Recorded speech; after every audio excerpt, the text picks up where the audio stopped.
And now in other news, we cross over to Naivasha, where our reporter Carol Jenga is on standby, where the Engineering Partnerships Convention is currently underway. Today the curtain will fall, and it seeks to bring together policymakers, industry experts, academicians, researchers, among others. And now let's join our reporter Carol Jenga for a detailed report. Well, thank you for joining us right here in Naivasha.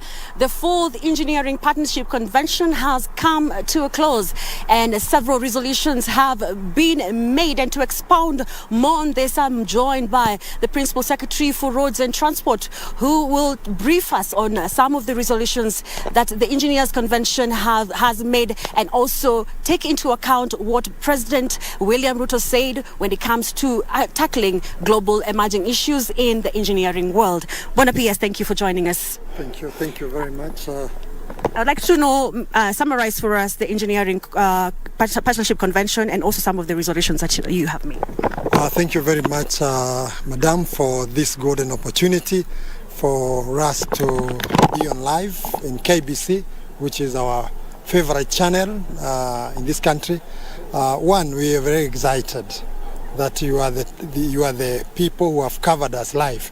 I've been seeing you every morning in our television. But this afternoon we are grateful that this Engineering Partnership Convention has come to an end with very many people coming on board. We have delegations from various countries who have been with us, namely we had people from Malaysia, we had people from Tanzania, people from Uganda, people from Zimbabwe, and many others, delegations internationally, who joined us both live and physically. The purpose of this one was to bring on board our various stakeholders in the engineering fraternity. And we are extremely grateful to His Excellency the President, who graced the opening of this convention, which shows clearly the importance of this partnership convention to the economy of this country. You are aware that all of us now are rallied behind our president on his bottom-up agenda. And it's upon this agenda that many of us also need to align ourselves. We have the industrialization, we have issues to do with farming, we have issues to do with improvement of access to our affordable housing. And you'll find that engineers will play a key role in the infrastructure sector moving forward. And we were joined by all the stakeholders in this fraternity to ensure that we understand the bottom-up approach of this government, which we are addressing at the moment. Okay. During the convention, there was the launch of the engineers portal, registration portal, and also the launch of the School of Engineering. I'd like you to elaborate more. When do we see this school coming? One, we are grateful that the two portals, one, the registration of engineers, and also the project portal, where all engineers now will be expected to upload all their data on the project that they are taking on board in this country.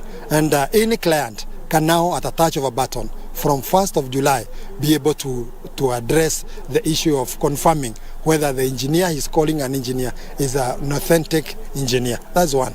The School of Engineering, of course, is a journey, because we have to do the infrastructure moving forward and also trying now to ensure it is functional. But that is one of our key issues in our budget, and we look forward to have it in place the soonest. Okay. And you have called upon engineers to rise to the occasion when it comes to matters economic development. Yes, because engineers are solution solvers, problem solvers. They are supposed to give direction on some of the issues that the community is facing. Like now, we are faced by starvation. If we need to produce our foodstuffs in mass, it is the engineers to come up with a mechanized way of doing it. So we will have to solve some of the problems that we are going through by actually participating fully in this country's agenda. The other one, you know that many of our clients have felt hurt when they have had their structures coming down. they crack, they fall, they have damages, and we need now to rise to occasion and ensure that some of those demolitions or some of those buildings that come down is a thing of the past. So that now we also try and ensure there is professionalism in the building industry across the board. Okay. There was also the issue of tackling emerging issues such as climate change and also other areas. Maybe you can mention a little bit about that. We have called upon all our stakeholders in this fraternity to ensure that we participate fully in the climate change affairs. We should now even start ensuring that we are involved even in the feasibility of some of our projects to ensure that we cover some of the resilient issues that are required in the project environment, to ensure that at the end of the project we just don't have just a building, but we have a building that conforms to some of our environmental issues, including our roads. We have to ensure that even some of the issues that were ignored in the past, like now ensuring that the road comes out with grassing, comes out with trees that are really an enabler to some of the climate issues, that they are addressed during the implementation and even in the feasibility and the design of our projects. Okay. What of the Washington Accord? I know you're on the journey. Yes, thank you very much. On the Washington Accord, we all agree that that is the norm. There's the direction we should all take.